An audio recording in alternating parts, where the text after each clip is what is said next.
Faded Dazzlings by the J-Boy88. Canterlot High was, on most days, a fairly busy place, and given recent events, it had been even busier than most would have expected. But now, those events had passed, and things were finally getting back to normal for the students.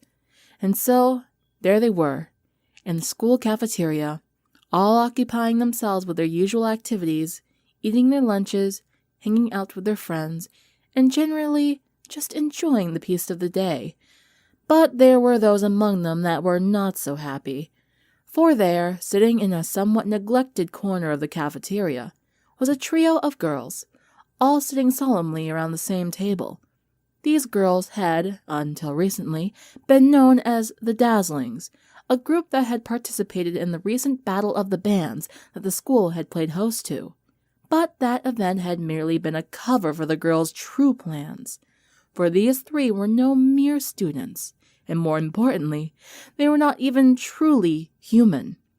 These three, Adagio Dazzle, Aria Blaze, and Sonata Dusk, were, in truth, the Sirens, a group of creatures from the world of Equestria, banished here many years ago to keep them from doing harm. But harm they had caused, for through their power they had divided the students and gained immeasurable strength, all with the goal of ruling over this world just as they had planned to do to Equestria in ages past. Thankfully, for the students, those plans had been undermined by the timely arrival of Princess Twilight Sparkle, who, with the aid of her friends, had defeated the Dazzlings and brought peace to the school once more. And so, here they were, the Dazzlings, who had come so close to achieving the victory they had longed for, now merely sat there, defeated and without the power that had once made them so dangerous. Sonata was looking down at a meager lunch, playing with it and barely paying much attention to it. Aria had her arms folded and was just slumped into her chair, and as for Adagio, she was eyeing many of the surrounding students of the cafeteria, with a look that could only be described as contempt. After having sit there together in silence, it was finally broken by Aria, who let out an audible moan. This sucks.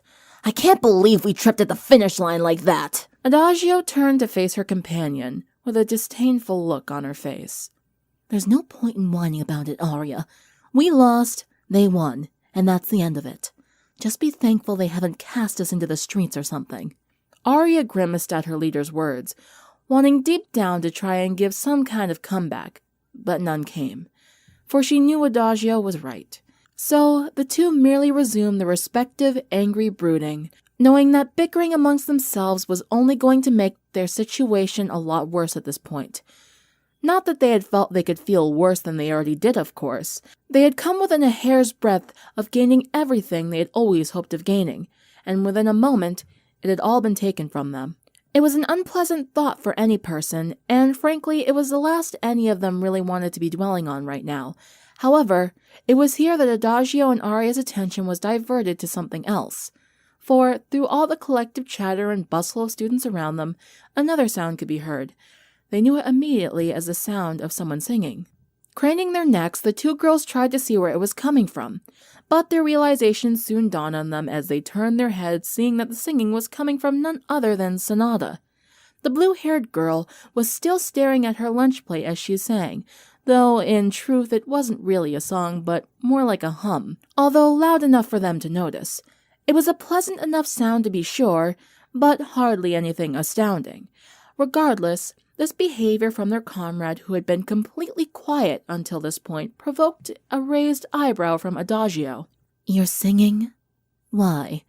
Why would you waste your time with that now? Sonata looked up at her, and while she had never been known as the sharpest tool in the shed, she understood well enough what Adagio was referring to. In the past, the Dazzlings had access to a trio of magical amulets, which not only enabled them to feed off the magic produced by hate and strife, but also enhanced their singing considerably. But in the battle with Twilight, those amulets had been shattered, stripping them of their ability to harmonize their voices as before. So, knowing this, Sonata just looked down at her plate, her expression one of sadness, before giving her companions the only answer she could think of. I just miss our singing. In this one moment, things changed for Adagio. She looked upon Sonata and knew she spoke the truth. For such a long time, she had seen their singing as means to an end, a way to feast off the energies of conflict and gain power and influence over others. Their voices, together with the power of the amulets, had been among the most beautiful sounds anyone could hear, able to entrance both ponies and humans alike. But now, as she looked upon her saddened compatriot, she knew that their singing was much more than that, at least to Sonata. It was, in many ways, the only thing they had of their real lives, their origins back in Equestria. No pony there would have seen its effects as anything good, but it was theirs, and it was precious to them. Now, that too was lost to them, and in this moment, something changed in Adagio's mind. It was a thought she had never even considered until now, but there it was. In this world, in this place, with them defeated and stripped of all that had once been theirs, all that they had was each other. The sirens had each other, and they knew they had to cling to that. So, in an act that would have seemed completely out of character for her mere days ago, Adagio let out a sigh before gently placing a hand upon Sonata's. This gained the girl's attention immediately, and she looked up at her, seeing her leader wear a smile upon her face. Not a forced smile or one of mischievousness, as she was so often used to wearing, but one of genuine warmth.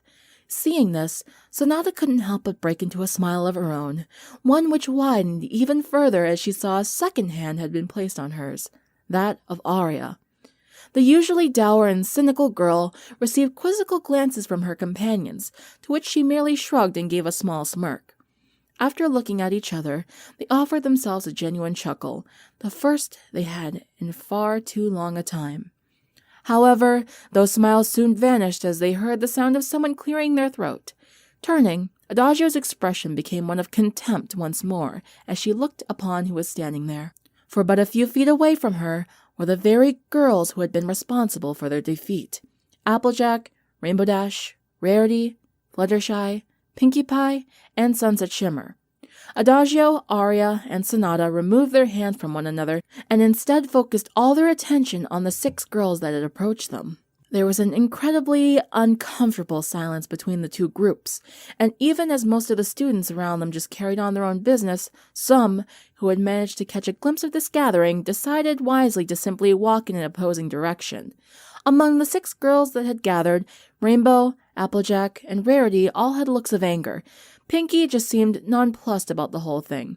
Fluttershy was just acting as worried as ever, and as for Sunset, she had an expression that was rather hard to read. Eventually, Adagio decided to break the silence. Well, come to gloat, have you? Rainbow narrowed her eyes before taking a step forward. Oh, believe me, I'd like nothing better. With this vocal act of aggression, all 3 of the Dazzlings stood up, and for a moment it looked as if some sort of fight was going to break out between the girls. However, Rainbow's expression lost some of its anger as a hand was placed on her shoulder. Turning, she saw that it was Sunset's hand, who gave her a somewhat stern expression, leading to the rainbow-haired girl letting out a sigh before taking a step back. Sunset, having calmed her friend, stepped forward and addressed the Dazzlings. We're not here to gloat. We're not here to make fun of you or insult you, and we certainly aren't here to try to make you leave, as you probably suspect we are. The mood was still tense. Aria let out a scoffing sound before replying to that. Yeah, right. Why else would you 6 be here? Upon hearing that question, Sunset's expression changed to one that made it look as though she had a great difficulty in bringing out her next words. After some silence on her part, she spoke, and it became quite clear why she had such difficulty.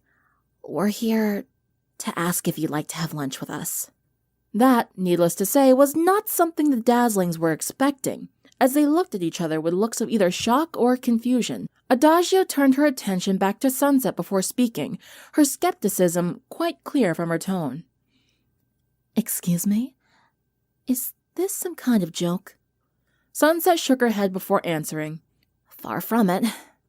Adagio kept her gaze fixed on Sunset and the other girls, trying to put the pieces together in her mind. After a few moments of pondering, she spoke. Oh, I get it. You beat us, and now you want to keep us around like some kind of victory trophies, right?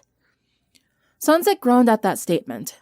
not knowing that behind her, Rainbow Dash had a smirk on her face that showed she was clearly thinking that suggestion over with great favor, until she was stopped from doing so by a quick jab to the ribs from Rarity's elbow.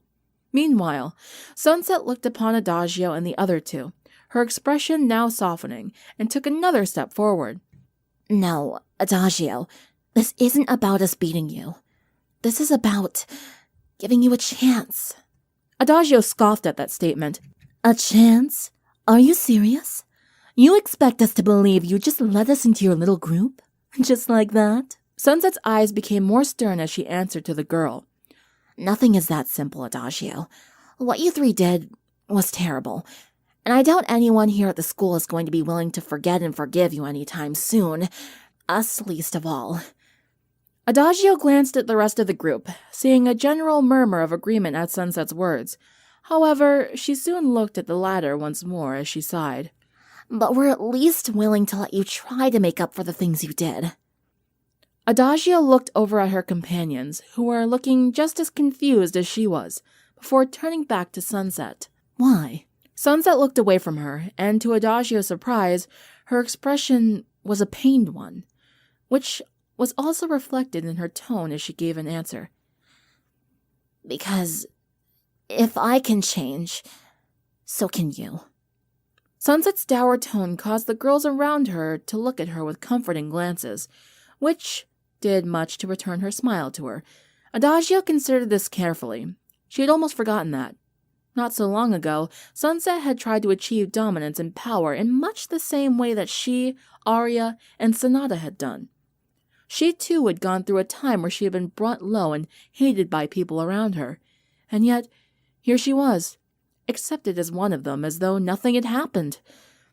Adagio didn't really know what to make of this, and so turned to look at her two allies, hoping they'd have some insight. To her surprise, however, she saw Sonata had already started to move away from the table and towards Sunset and the others. She stopped just short of reaching their group. The blue-haired girl turned and looked to her leader, her eyes almost pleading with her. No words were said, but none were needed, for Adagio and Aria both knew Sonata well enough to know what this meant. If they had stayed their course, then survival in this world would be even more difficult and unbearable than it was before, and that was saying something. But if they accepted this offer, then they at least had a chance of making some kind of life for themselves. Not a happy one, perhaps, at least not right away, but it was something.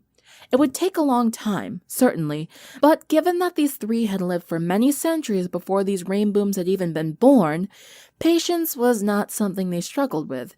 Ever prideful, though, Adagio let out a groan before speaking in her begrudging words. Well, I suppose it wouldn't hurt to accept your offer. She looked Sunset square in the eye, her expression far less aggressive than it had been, before continuing. Thanks, I guess. Sunset smiled a little before turning to her friends, all of whom seemed to have mixed feelings about all of this. Eventually, though, the awkward silence was broken by Rainbow Dash. Yeah, well, you're welcome, I guess. With that sort of acceptance established, the Dazzlings joined the group that they had once outright called enemies, and apprehensively joined them in walking over to the regular lunch table. With every step they took, they would catch the eye of a few other students, all of whom were simply astonished that these girls would want to be anywhere near each other. In truth, even the girls couldn't quite believe it, and knew deep down that this was going to be difficult at best. And so, as they kept on walking together, Aria expressed this sentiment. We still hate you, you know. A sentiment that was responded to by Applejack. The feeling's mutual. Sunset, hearing all of this, simply took a deep breath and exhaled. Baby steps, Sunset. Baby steps. The end. Hello, everyone. I hope you liked the short reading. It was a nice little story. Looks like the Dazzlings are starting to head in the right direction in this person's headcanon story, after story thingy, whatever. He does a great job. I really recommend some of his fan fictions. Actually, quite a lot of them are pretty good. I've read a few of them, and I don't really read fan fiction too much. But yeah, I'll definitely be doing more of his fan fictions. I have another one in mind when I can. Anyway, Have a good day, everybody, or a good night, or wherever you live. See you next video. Bye!